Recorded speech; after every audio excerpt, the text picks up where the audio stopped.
Now, stay tuned for Super Trax, America's ultimate mudded monster truck challenge. Hello, everybody. I'm Kris Chapman at the Saint Paul Civic Center in Minnesota. Just around the corner, a thirsty monster called First Blood attempts to drag down barefoot last year's American champion. Welcome, ladies and gentlemen, to the Kingdome in Seattle, Washington. I'm Bret, Kepner, and we're just about ready to kick off the season-opening mud racing championship in the Great Northwest. No less than 24 of both the United States and Canada's finest 80-foot mud racers are ready to do battle in one of the largest events of the season.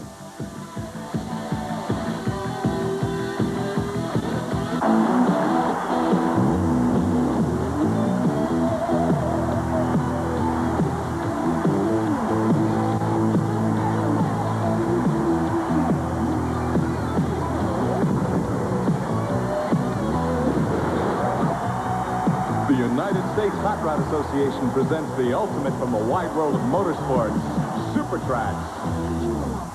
Welcome, everybody, to the Saint Paul Civic Center in Saint Paul, Minnesota, as we get ready for what should be one of the more unusual U.S. Hot Rod Association monster truck competitions ever held.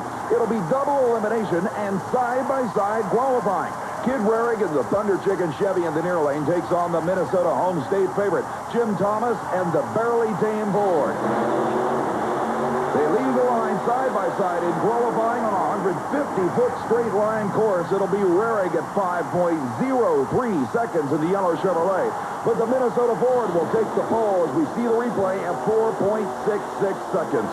Both drivers coming off the starting line rather conservatively, but then nailed the throttle hard in the second half of the short course. Thomas, apparently satisfied with that run, will head back to the pits knowing that at least currently he holds the #1 spot. As the next pair stages up, Gary Bauer out of the state of Ohio in the Lone Ranger Ford takes on the Chevrolet of Mike Beeler, known as the Wrecker, on the far side of the track.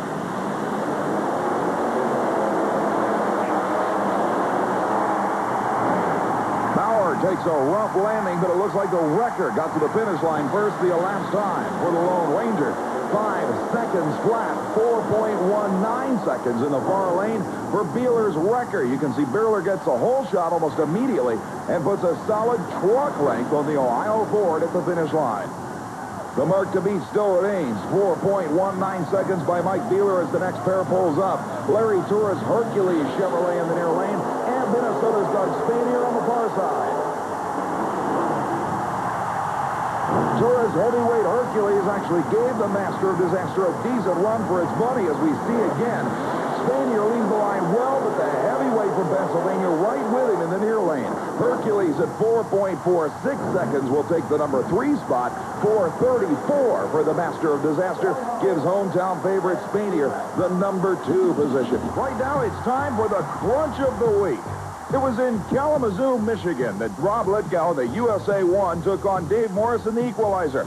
At the finish line, the USA-1 Chevy was a clear winner. He landed beautifully and was almost headed for the winner's circle when something broke in the steering, and Lithgow went upside down in front of a packed house. And Lithgow walked away while the ground crews righted the USA-1 Chevrolet to head back to the shop for a rebuild. That's this week's Crunch of the Week. Super Trax will be right back with more extreme motorsports action. Don't go away.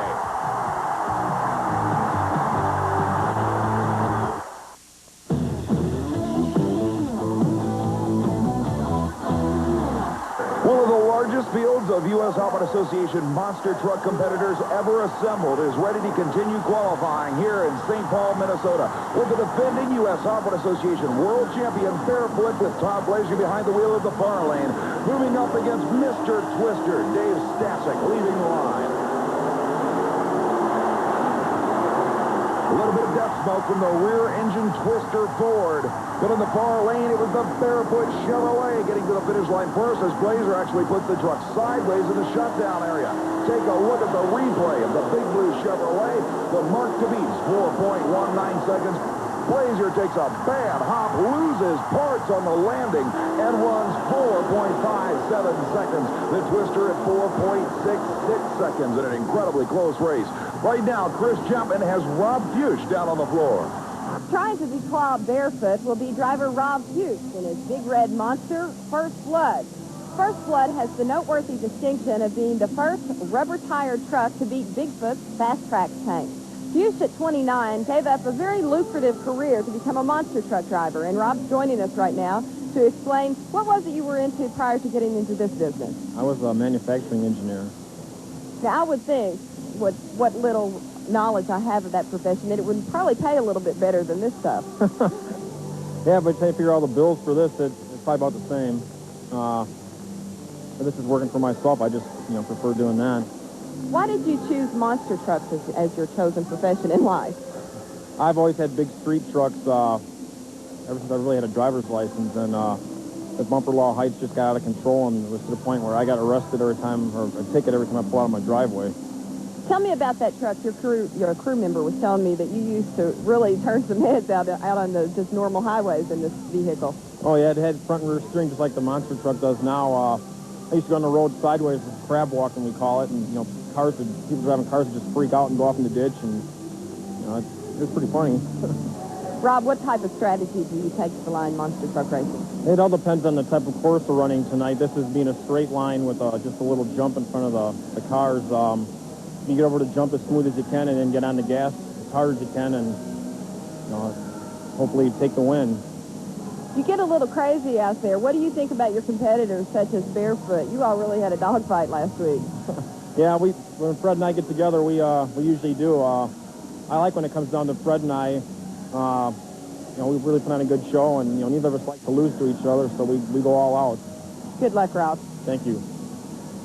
Well, obviously, maintaining a monster truck requires a high degree of concentration, time, and hard work, and we'll see if it's going to pay off for Rob tonight in his first sled machine.